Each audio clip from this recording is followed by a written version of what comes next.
Hello everyone, कैसे हैं आप सभी लोग। आई होप बहुत अच्छे होंगे। एक बार फिर से आप सभी का स्वागत है यूपीएससी हिंदी माध्यम पर। आप सभी को पता है कि ये जो चैनल है स्पेशली सिर्फ यूपीएससी एस्पिरेंट्स के लिए है, ठीक है। तो यहाँ पर हम लोग जैसे कि यूपीएससी रिलेटेड बहुत सारी क्लासेस अभी आएगी, यूपीएससी की टोटल हम तैयारी करेंगे। पर पहली क्लास, जैसे कि आप सभी को पता है कि पहली क्लास में हम लोग आज की क्लास में हम लोग डिस्कशन करने वाले हैं कि यूपीएससी के लिए, जैसे यूपीएससी जो एग्जाम में क्या है, इसका पैटर्न क्या है, इसमें कितने पेपर होते हैं और कितने फेजेस में ये पेपर कंडक्ट करवाए जाते हैं, ठीक है। तो यहाँ पर हम डिस्कस करें तो यूपीएससी से रिलेटेड इसके अंदर सबसे पहली बात कि इसकी फुल फॉर्म तो हो जाएगी यूनियन पब्लिक सर्विस कमीशन। और यहाँ पर जो यूपीएससी का जो एग्जाम होता है तो ये आपके 3 फेजेस में होता है, ठीक है। तो यहाँ पर 3 फेजेस होते हैं, क्योंकि नॉर्मली वैसे तो आपने, अगर आप यूपीएससी एस्पिरेंट्स है तो आपने जो है नॉर्मल जानकारी तो यूट्यूब वीडियोस के थ्रू या फिर बहुत सारे नोट्स के थ्रू या बहुत सारे टीचर्स के थ्रू या आप ऑफलाइन अगर कोचिंग करते हैं, इंस्टीट्यूट आपने ज्वाइन कर रखा है तो वहां से प्राप्त करनी होगी, ठीक है। लेकिन यहाँ पर ऑल ओवर मेरी भी ड्यूटी बनती है कि आपको एग्जाम से रिलेटेड सबसे पहले कि कितने फेजेस में एग्जाम होता है, किस तरीके से एग्जाम करवाया जाता है, ये नॉर्मल जानकारी भी मैं आप सभी को दूं, ठीक है। तो यहाँ पर यूपीएससी का जो एग्जाम है ये 3 फेजेस में होता है, ठीक है। फर्स्ट इसका जो फेज होता है वो होता है आपका प्रीलिम्स का, यानी कि प्रारंभिक परीक्षा, ठीक है। तो यहाँ पर पहली बात, ये जो चैनल है स्पेशली आपके जो हिंदी मीडियम के जो एस्पिरेंट्स हैं उनके लिए ही बेस्ड है, ठीक है। तो यहाँ पर जो है इसके अलावा जो आप, अगर आप इंग्लिश मीडियम से हैं अगर एस्पिरेंट्स तो भी कोई दिक्कत नहीं है, मतलब बाइलिंगुअल हम लोग पढ़ेंगे, ठीक है, कोई दिक्कत नहीं है। तो यहाँ पर प्रारंभिक परीक्षा जो पहला फेज है इस एग्जाम का वो होता है आपका प्रीलिम्स, ठीक है। सेकंड होता है आपका मुख्य परीक्षा अथवा हम कह सकते हैं मेंस एग्जाम, ठीक है। और थर्ड फेज होता है आपका साक्षात्कार यानी कि इंटरव्यू, ठीक है। तो यहाँ पर 3 फेजेस में ये एग्जाम होता है, बट कहानी इतनी छोटी नहीं है जितना लग रहा है, ठीक है।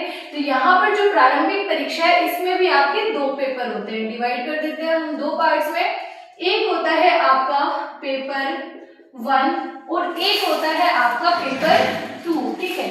तो यहाँ पर मैं लिख देती हूँ, एक हो जाएगा आपका कौन सा, पेपर 2, ठीक है।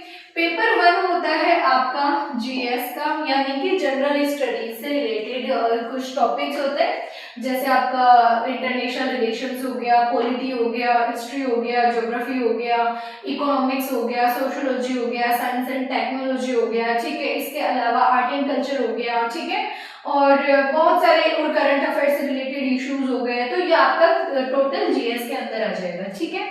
जीएस मतलब सामान्य अध्ययन अथवा अपन सामान्य अध्ययन भी लिख देते हैं, ठीक है। तो अथवा हम जनरल स्टडीज हम लोग इसको कह सकते हैं। अब यहाँ पर बात करें कितने मार्क्स का होता है, तो आपके मार्क्स टोटल इसमें रहने वाले हैं कितने, 200 मार्क्स का ये पेपर होता है। और इसमें जो टाइमिंग रहेगी तो टाइमिंग आपके 2 आवर्स का, ठीक है, 2 आवर्स का इसमें जो है टाइम रहता है, मतलब प्रत्येक अभ्यर्थी को 2 आवर्स दिए जाते हैं। मार्क्स आपके 200 रहेंगे, बट क्वेश्चंस आपके टोटल रहेंगे कितने, 100, ठीक है। 100 यानी each and every question has 2 marks, ठीक है। तो यहाँ पर जो 100 जो क्वेश्चंस है और 200 मार्क्स का ये पेपर रहने वाला है। दोनों पेपर यानी कि जीएस और सेकंड जो पेपर होगा वो आपका रहेगा आपका सी सेट, ठीक है। तो यहाँ पर दोनों पेपर विद इन 1 डे में कंडक्ट करवाए जाते हैं, ठीक है। तो यहाँ पर सी सेट जो है आपके मैथ्स और रीजनिंग, मैथ्स प्लस रीजनिंग का आपका ये सेकंड पेपर रहने वाला है, ठीक है। तो यहाँ पर जो है ये कितने मार्क्स और कितने क्वेश्चन कैरी करता है, तो यहाँ पर क्वेश्चन इसमें टोटल रहेंगे आपके 80 और आपके जो मार्क्स रहेंगे, मार्क्स इसमें रहेगा, मार्क्स भी आपके 200 ही रहेंगे, ठीक है। बस क्वेश्चंस का डिफरेंस है, बाकी मार्क्स इक्वल है, ठीक है। अब यहाँ पर देखो, अगर इसकी बात की जाए कि भाई ये पेपर किस पैटर्न पर आधारित है, तो आपको पता है मैथ्स और रीजनिंग इसके अंदर है, यानी जीएस उसमें है, ठीक है।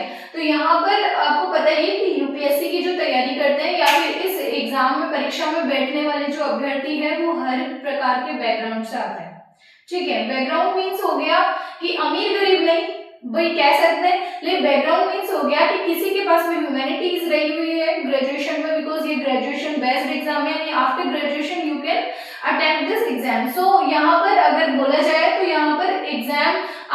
ह्यूमैनिटीज के, अब अगर ह्यूमैनिटीज आपने ले रखा है, ये आर्ट्स के आप अभ्यर्थी हैं, स्टूडेंट है, तो भी आप इस एग्जाम को क्वालिफाई किए बिना आगे नहीं बढ़ सकते, जैसे मैथ्स और रीजनिंग रहेगी, ठीक है। आईटी सेक्टर से, इंजीनियरिंग सेक्टर से, या फिर आपने मैथ्स आपका ऑप्शनल रहा है, साइंस में रहा है, तो फिर आपके लिए बहुत अच्छी अपॉर्चुनिटी है। तो यहाँ किसी भी प्रकार के अभ्यर्थी के साथ में कोई डिस्क्रिमिनेशन ना हो, क्योंकि जो मैथ्स का स्टूडेंट है वो तो अच्छी तरीके से अगर इसमें मतलब मैक्सिमम मार्क्स का स्कोरिंग रहता ना तो वो अच्छे से स्कोर कर सकता था, लेकिन ये पेपर जो है क्वालिफाइंग रखा गया है ताकि हर प्रकार का विद्यार्थी इसको क्वालिफाई कर सके, ठीक है। तो यहाँ पर अगर देखा जाए तो ये आपका हो जाएगा, ये क्वालिफाइंग पेपर है, ठीक है। और क्वालिफाइंग जो क्वालिफाई करने के लिए कितने मिनिमम आपके पास में जो मार्क्स जो आपको अचीव करने हैं, तो मिनिमम मार्क्स आपको यानी कि 66 तो मार्क्स, या परसेंट में देखा जाए तो 33% आप अगर इस पेपर का स्कोर कर लेते हैं ना, इतने मार्क्स में से आपने 33% स्कोर कर लिया या फिर 66 नंबर आप ले आते हैं, तो फिर आपका ये पेपर क्वालिफाई माना जाएगा, ठीक है। तो सीसेट और जीएस ये दोनों पेपर रहते हैं प्रारंभिक परीक्षा। लेकिन एक चीज ध्यान रखनी, जो मेरिट लिस्ट में जो शामिल होता है ना, यानी कि आपकी रैंक जो डिसाइड होगी, वो रैंक डिसाइड होगी आपकी मेंस और आपका साक्षात्कार कैसा जाता है, ठीक है। ये सिर्फ इसमें सिर्फ पासिंग मार्क्स लेकर आना है, और पासिंग मार्क्स में भी इनमें इस पेपर में लेकर आना है आपको क्वालिफाइंग मार्क्स, यानी इसमें इनके टॉपिक्स में आपको पीएचडी नहीं करनी है, यानी जीएस में भी और सीसेट में भी इतना ही टाइम देना है जितना सफिशिएंट है। लेकिन टाइम आपको ज्यादा किसको देना है, मुख्य परीक्षा और साथ में साक्षात्कार को। तो यहाँ पर हम लोग अब नेक्स्ट जो डिस्कस करेंगे, हम नेक्स्ट डिस्कस करने वाले हैं क्या, आपका मेंस एग्जाम, ठीक है। अब मेंस एग्जाम में भी बात करें तो दो पेपर होते हैं क्वालिफाइंग। सबसे पहले फर्स्ट ऑफ ऑल हम उसी को डिसाइड जो है डिस्कशन कर लेते हैं। तो यहाँ पर दो पेपर आपके होंगे, कौन से, तो ये होंगे आपके क्वालिफाइंग पेपर्स, ठीक है। क्वालिफाइंग पेपर्स दो होंगे, दो कौन कौन से, एक रहेगा आपका पेपर 1, अगर हम बात करें तो पेपर 1 रहेगा क्या, जो संविधान में जो 8वीं अनुसूची है संविधान की, मतलब 12 अनुसूचियां है ना टोटल, तो 8वीं अनुसूची में जो 22 जो लैंग्वेजेस है ना, तो लैंग्वेजेस में से, तो लैंग्वेजेस 22 लैंग्वेजेस में से 1, यानी कि या तो हिंदी हो सकती है, या फिर आपकी उर्दू हो सकती है, बोडो हो सकती है, डोगरी हो सकती है, तेलुगु हो सकती है, तमिल हो सकती है, मलयालम हो सकती है, कन्नड़ हो सकती है, सिंधी हो सकती है, मराठी हो सकती है, और हिंदी भी हो सकती है, पंजाबी हो सकती है, गुजराती हो सकती है, असमिया हो सकती है, ठीक है, मैथिली हो सकती है, संथाली हो सकती है, मणिपुरी हो सकती है, नेपाली हो सकती है, which is spoken in specially Uttarakhand, ठीक है। तो यहाँ पर बहुत सारी जो लैंग्वेज है, कश्मीरी हो सकती है, ठीक है। तो बहुत सारी जो 22 जो लैंग्वेजेस है ना, जिसको संवैधानिक भाषाओं का दर्जा मिला हुआ है, उन लैंग्वेज में से एक लैंग्वेज यहाँ पर आपको चूज करनी पड़ती है।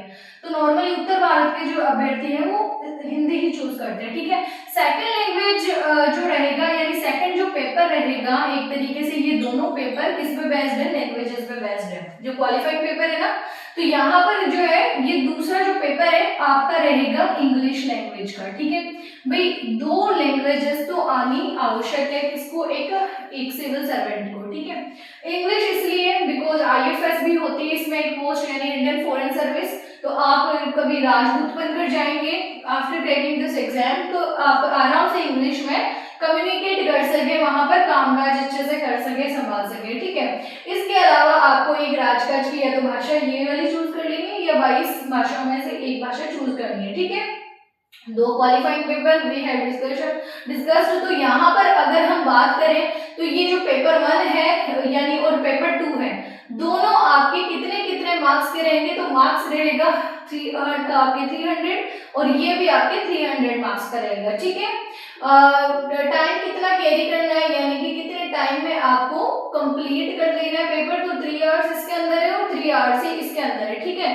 तो टेंशन बिल्कुल नहीं लेना, आराम से पेपर करना है। और यहाँ पर अगर देखो 25% अगर आप इसमें लेकर आ सकते हैं तो ये भी क्वालिफाई है, और 25% आप इसमें लेकर आ जाएंगे तो ये भी आपके मतलब ये मिनिमम क्राइटेरिया है कि क्वालिफाई आप आराम से कर जाओगे, ठीक है। तो मुख्य परीक्षा में 2 पेपर है क्वालिफाई, ठीक है, और इसमें आपका एक पेपर सीसेट वाला है, क्लियर हो गया।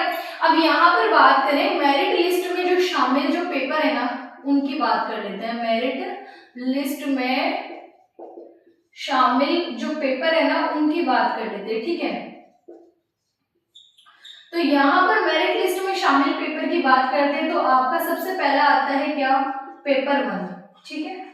पेपर 1 किसका रहेगा, आपका ऐसे राइटिंग का रहेगा, यानी कि ऐसे राइटिंग कह सकते हैं हम, यानी कि निबंध लेखन, ठीक है, निबंध लेखन। अब आपको लगेगा अरे वाह ये तो इंटरेस्टिंग है, बिकॉज हम बचपन से लिखते हैं, ठीक है। अब देखो इंटरेस्टिंग तो है, और कई बार क्या करते हैं कुछ स्टूडेंट्स गलती करते हैं कि भाई सबसे पहले तैयारी यहीं से शुरू करते हैं, या तो कुछ स्टूडेंट्स जैसे प्रीलिम्स से तैयारी करते हैं, नॉर्मली करते ही हैं, ठीक है। बट यहाँ पर अगर मेंस की अगर उनको प्रिपरेशन करनी है तो निबंध लेखन से शुरू करते हैं, जो कि बिल्कुल गलत है। मैं यही आपको सजेशन दूंगी या सजेस्ट करूंगी कि निबंध लेखन से कभी भी अपनी तैयारी की शुरुआत ना करें। निबंध की तैयारी आपकी ऑटोमेटिक हो जाएगी जब बाकी अन्य जो मेरिट लिस्ट में शामिल जो अभी हम डिस्कस करने वाले हैं ना, तो उनकी जब तैयारी करोगे ना जीएस 1 की, जीएस 2 की, जीएस 3 और जीएस 4 की, तो आपका ऐसे राइटिंग का पेपर भी आराम से क्लियर हो जाएगा, ठीक है। बिकॉज देखो निबंध लेखन में किस प्रकार के टॉपिक आते हैं, तो कुछ अभी के टाइम में जैसे अभी 3-4 साल का अगर रेस्पॉन्स देखा जाए तो फिलोसॉफिकल आपके कुछ टॉपिक्स डाल दिए गए हैं, ठीक है। इसके अलावा कुछ अगर स्टैटिक पोर्शन से आएगा तो वही history, geography, pol science, current affairs, specially जो बर्निंग जो इश्यूज है, ठीक है, इंडिया में जो चल रहा है, ठीक है, तो उससे रिलेटेड पूछ लेंगे। मतलब आपका जो दृष्टिकोण है, आप किस प्रकार से अपने विचारों को अच्छे प्रकार से अभिव्यक्त कर सकते हैं ना, वो निबंध लेखन है, ठीक है। और फिर भी आप चाहते हैं कि तैयारी करें चीजें, तो आप जैसे निबंध दृष्टि आप परचेज कर लीजिए, सभी ने सुना होगा, पढ़ भी लिया होगा, ठीक है। तो यहाँ पर चलो हम इतना ही डिस्कस करेंगे इसके बारे में। हाँ ये और देख लेते हैं कि कितने मार्क्स ये कैरी करता है, तो आपके 250 मार्क्स का ये पेपर होगा, और टाइम आपका वही रहने वाला है, कितना टाइमिंग रहेगा, तो टाइम आपका रहने वाला है कितना, तो यहाँ पर 3 आवर्स आपका टाइम रहने वाला है, ठीक है। मतलब 3 आवर्स आपको दिए जाएंगे और इसी में आपको निबंध लिखने और 2 निबंध आएंगे, ठीक है। मतलब ऐसे जो है 2 दिए जाएंगे और दोनों मतलब आपके बहुत सारे टॉपिक्स दिए जाएंगे, जैसे 3-3 ऐसे दे दिए या 4-4 दे दिए, उनमें से एक-एक चूज करके, यानी 2 पार्ट्स में रहेगा, खंड है खंड ब, ठीक है, या सेक्शन है सेक्शन 2, तो उनमें से आपको एक-एक चूज करते हुए आगे बढ़ना है, क्लियर। अब यहाँ पर इसके बाद में अगर हम देखें तो यहाँ पर आपका आ जाएगा पेपर 2, ठीक है। अब पेपर 2 से शुरुआत होती है किसकी, जीएस 1 की, यानी जनरल स्टडीज 1, यानी यहाँ पर जो नॉर्मल जो सामान्य अध्ययन जो जीके से रिलेटेड कुछ जो टॉपिक्स हैं वो इसके अंदर होते हैं, ठीक है। तो यहाँ पर अगर देखा जाए तो जीएस 1 में किस प्रकार के टॉपिक्स रहेंगे, तो जीएस 1 में आपका हो गया आर्ट एंड कल्चर हो गया, ठीक है, कंप्लीट आ नहीं पाएगा इसलिए मैं वर्बली बता देती हूँ। जीएस 1 में आर्ट एंड कल्चर पूछा जाता है, वर्ल्ड हिस्ट्री पूछा जाता है, इंडिया की हिस्ट्री भी पूछा जाता है। इसके अलावा अगर बात करें तो यहाँ पर जीएस 1 के अंदर जैसे आपके आर्ट एंड कल्चर हो गया, सोशियोलॉजी हो गया, ठीक है, तो कुछ ये टॉपिक्स आपके जीएस 1 में पूछा जाएगा, और ज्योग्राफी भी, इंडिया और वर्ल्ड की ज्योग्राफी, ठीक है, ये जीएस 1 में कवर हो जाएगा। वही टाइमिंग आपकी रहेगी कितनी, वही मार्क्स यही है 250, और टाइमिंग रहेगी 3 आवर्स की, ठीक है, क्लियर। तो यहाँ पर इसमें कुछ भी ज्यादा टेंशन नहीं लेनी, सिलेबस क्या करना है इसमें सिर्फ मैं समझा रही हूँ क्लास में, बाकी आप सभी लोग स्मार्ट है और स्मार्टफोन आपके पास में है, तो गूगल पे जाना है और पीडीएफ पूरे सिलेबस की डाउनलोड करनी है, और अपना जो स्टडी रूम है वहां पर सिलेबस चिपका देना है, ठीक है भाई। बहुत सारे स्टूडेंट्स है उनका जो है पहले तैयारी कर रहे थे तो कम बैक कर लीजिए, क्योंकि कभी ना कभी तैयारी में तो वापस आपको लौटना ही है। और तो यहाँ पर क्या है, ये हो गया, ये 250 मार्क्स ये कैरी करता है और 3 आवर्स का इसमें टाइमिंग रहेगा, क्लियर। फिर बाद में अगर हम बात करें पेपर 3 की, तो पेपर 3 आपका रहेगा वही 250 मार्क्स का और 3 आवर्स का टाइमिंग रहेगा, लेकिन स्पेशली इसमें क्या पूछा जाएगा, यानी ये हो गया आपका जीएस 2, ठीक है, ये जीएस 1 आपका आ गया पेपर 2 में, और जीएस 2 आ गया आपका पेपर 3, यानी 3rd नंबर पे जो आपका जो एग्जाम होने वाला है वो जीएस 2 का रहने वाला है। और इसमें पूछा जाता है पॉलिटी, कंप्लीट शासन प्रणाली हो गई, संविधान हो गया, ठीक है, सामाजिक न्याय हो गया, तो कंप्लीट शासन व्यवस्था है वो इसमें पूछी जाएगी। यानी आप जो हिस्ट्री से आगे बढ़कर, यानी हिस्ट्री में ancient India, medieval India, modern India, उसके बाद में जब हमारे इंडियंस के हाथों में अपना शासन व्यवस्था आई ना, उसके बाद में शुरुआत होती है हमारी पॉलिटी की। तो सीक्वेंस वाइज चल रहा है, ठीक है। और वैसे ही यूपीएससी बोर्ड ने निर्धारित किया है, तो कोई कंफ्यूज होने की जरूरत ही नहीं है। लक्ष्मीकांत अच्छे से पढ़ लेना। इंटरनेशनल रिलेशंस आपके जो न्यूज़पेपर्स आते हैं उनसे कवर हो जाएंगे, ठीक है। तो यहाँ पर जीएस पेपर 2 में आपका अगर देखा जाए तो चलो मैं थोड़ा बहुत लिख ही देती हूँ, जीएस 1 का भी लिख देते हैं, हिस्ट्री ऑफ वर्ल्ड, ठीक है। इसके अलावा आर्ट एंड कल्चर हो गया, आर्ट एंड कल्चर हो गया, ठीक है। सोशियोलॉजी हो गया, और इसके अलावा इसके अंदर क्या था आपका ज्योग्राफी हो गया, ठीक है। ज्योग्राफी हो गया। अब इसमें देखा जाए तो इसमें आ जाएगा जीएस पेपर 2 में आ जाएगा आपका पॉलिटी, ठीक है। Polity and IR, international relations, ठीक है। अब यहाँ पर हम पेपर 3 की बात करेंगे। पेपर 3 में पेपर 4 में आपका आएगा जीएस 3, ठीक है। और जीएस 3 में क्या पूछा जाएगा आपका, जैसे टेक्नोलॉजी से रिलेटेड, भाई जीएस 1 में तो साइंस एंड टेक आ गया था, इसमें है टेक्नोलॉजी आ गया, ठीक है। इसके अलावा एनवायरमेंट आ गया, एनवायरमेंट आ गया, ठीक है। और एनवायरमेंट के अलावा आ जाएगा आपका इस जीएस 3 के अंदर डिजास्टर मैनेजमेंट, ठीक है। डिजास्टर मैनेजमेंट और इंटरनल सिक्योरिटी, ठीक है। तो ये आपके जीएस 3 के अंदर पूछा जाएगा, ठीक है। मैं इधर लिख देती हूँ, इंटरव्यू का थोड़ा बहुत देखेंगे हम लोग। तो यहाँ पर आप इधर ध्यान दें, तो जीएस 3 हो गया जिसमें आपके टेक्नोलॉजी, जैव विविधता, एनवायरमेंट, ठीक है। और देखो यहाँ पर एक चीज हो रहेगी, ये जो आपका था ना जीएस 2, तो यहाँ पर ये, हाँ ये जीएस 3, इसके अंदर इकोनॉमिक्स पे आपको पढ़ना है, ठीक है। जैसे रमेश सिंह की जो बुक आती है वो काफी बेटर मानी जाती है। इसके अलावा आप कोई भी अच्छी कोचिंग इंस्टीट्यूट के नोट्स ले सकते हैं, अदरवाइज आप मेरे साथ तो चैनल पे बने रह सकते हैं, ठीक है। तो जैसे जैसे हम लोग क्लासेस लूंगी मैं, वैसे वैसे टेलीग्राम पे एक जो है थोड़े टाइम में ही कुछ टेक्निकल इश्यूज आ रहे हैं, इस वजह से मैं टेलीग्राम चैनल नहीं बना पा रही हूँ। तो यहाँ पर क्या करना है, थोड़े टाइम के लिए वेट करना है, जैसे जैसे क्लास होती जाएगी क्लास नोट्स वहां पर अपलोड कर दी जाएंगे, ठीक है।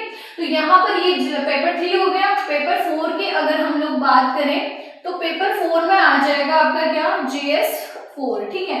जीएस 3 तक यहाँ पर हो गया, जीएस 4। जीएस 4 में आपका जो जीएस 4 का जो पेपर रहता है नॉर्मली आपके एथिक्स पर बेस्ड होता है, ठीक है। यानी एथिकल इश्यूज, कुछ सिचुएशंस में आपके क्वेश्चंस आपको दे दिए जाएंगे, आपका दृष्टिकोण या आप किस प्रकार से अभिव्यक्त करते हो, आपकी डिसीजन मेकिंग क्या है, वो यहाँ पर इस पेपर से आपकी डिसाइड होगी, ठीक है। कि भाई आप अगर एक सिविल सर्वेंट हो और एज ए सिविल सर्वेंट आप किस प्रकार के डिसीजन लेकर सोसाइटी में चेंजेस ला सकते हैं, या आपकी आइडियोलॉजी क्या है, इससे रिलेटेड आपको बहुत सारे थिंकर्स भी पढ़ने हैं, ठीक है। एक कोई बुक ले लेना पर्टिकुलर जो एथिक्स से रिलेटेड बढ़िया है, तो आपकी क्लियर हो जाएगी, ठीक है, कोई दिक्कत नहीं है। और बहुत सारे कुछ क्वेश्चंस है वो आप हम लोग क्लास में सोल्व करते जाएंगे जैसे जैसे हम लोग आगे बढ़ेगा हमारा सिलेबस, ठीक है। फिर ये 4 आपके पेपर्स से कंप्लीट हो गया, यानी 5 यहाँ पर आ जाएगा। तो जीएस 3 ये पेपर आ गया आपका 5, ठीक है। अब पेपर आपका 6, ठीक है। अब पेपर 6 भाई मैम पेपर 6 तो होता ही नहीं है, तो भाई पेपर 6 और जो आपका 7 होता है ना, वो आपके ऑप्शनल पेपर नहीं होते क्या, ऑप्शनल कैसे बोल सकते हो, तो दोनों ही पेपर आपके ऑप्शनल से रिलेटेड रहेंगे, यानी आपका जो वैकल्पिक विषय है ना, ये आपको अच्छे तरीके से स्ट्रॉन्ग कर लेना है, ठीक है। वैकल्पिक विषय जिसमें आप हिस्ट्री चूज कर सकते हो, ज्योग्राफी चूज कर सकते हो, आप केमिस्ट्री चूज कर सकते हो, ठीक है। पॉलिटी और international relations, post science and international relations choose कर सकते हो, ठीक है। तो नॉर्मली ये दोनों पेपर आपके ऑप्शनल भी हो जाएंगे, ठीक है। तो घबराने की बिल्कुल भी आवश्यकता नहीं है, अभी एक फेज बच गया है, ठीक है, क्योंकि 3 फेजेस में एग्जाम होते हैं। तो इंटरव्यू लास्ट आपका इंटरव्यू रहेगा, और इंटरव्यू जो है आपके कैरी करता है कितना आपका, जैसे 275 आपका ये कैरी करता है, ठीक है।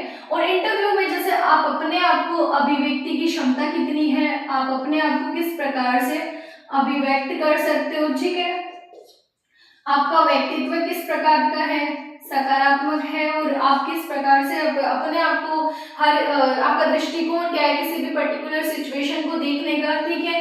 तो आपके दृष्टिकोण से रिलेटेड आपको जो है जज किया जाता है। इसके अलावा देखा जाए तो आप आपकी अभिरुचि के मतलब जैसे आपकी जो इंटरेस्ट है या फिर हॉबीज है वो किस प्रकार की है, तो ये सभी इसमें देखा जाता है। और आपसे संबंधित सामान्य जानकारी भी इसमें ली जाती है, ठीक है। और आपकी जागरूकता कैसी है, यानी पर्टिकुलर कुछ इंडिया में कुछ हो रहा है तो आपको फर्क पड़ रहा है, आप एक्टिव हो उसमें, आप किस प्रकार के किसी समस्या से रिलेटेड समाधान निकाल सकते हो, तो ये सब चीजें देखी जाती है। ऐसे नहीं कि भाई आप सुषुप्त ज्वालामुखी और आपको कोई फर्क नहीं पड़ रहा है इंडिया में क्या चीजें चल रही है क्या नहीं हो रही है, आप उनमें चेंजेस ला सकते हो।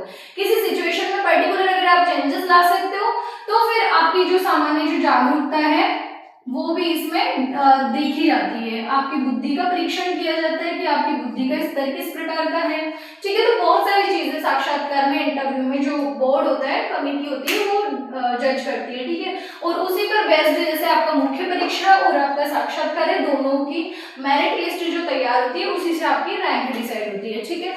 कंप्लीट हमने पढ़ लिया। देखो एक चीज और मैं आपको इसी वीडियो में बताना चाहती हूँ कि भाई अगर आप है ना वैकल्पिक अगर विषय चूज करने में आपको कोई प्रॉब्लम है, ठीक है, तो यहाँ पर क्या करना है, किस प्रकार से आपकी हेल्प हो जाएगी। मेंस में जो भी आपके पेपर है ना उनको उठाकर देख लीजिए, सबसे ज्यादा जो स्कोरिंग जो सब्जेक्ट होगा ना वही आप चूज कर लीजिए। देखो अगर आप ह्यूमैनिटीज से है ना तब तो कोई दिक्कत नहीं है, आप आराम से चूज कर सकते हैं। लेकिन अगर आप अदर कोई किसी जैसे आप कॉमर्स बैकग्राउंड से है या फिर आपकी स्ट्रीम साइंस है, ठीक है, तो फिर आप अपने हिसाब से डिसाइड करिए, ठीक है। लेकिन यहाँ पर जो आर्ट्स के स्टूडेंट्स हैं उनको मैं राय देना चाहूंगी कि आप आराम से देखो, अगर देखो आपका हिंदी लिटरेचर आपका इंटरेस्ट है तो चूज कर लीजिए, कोई दिक्कत नहीं है। बट हिंदी का पार्ट इसमें कुछ नहीं है, सिर्फ एक लैंग्वेज बेस्ड है। लेकिन अगर आप आर्ट्स के स्टूडेंट्स हैं और आपके ग्रेजुएशन में अगर हिस्ट्री रहा हुआ है, ठीक है, तो आप हिस्ट्री चूज कर लीजिए। मैक्सिमम जो स्कोर है मैथ्स में और आपके प्रीलिम्स में जीएस में हिस्ट्री आता है, या फिर आप ज्योग्राफी चूज कर लीजिए, ज्योग्राफी आ जाएगा कंप्लीट। अदरवाइज आप पोल साइंस एंड आपका जो आईआर है वो चूज करिए, ठीक है। तो ये भी आपके प्रीलिम्स और मेंस दोनों में रहता है, ठीक है।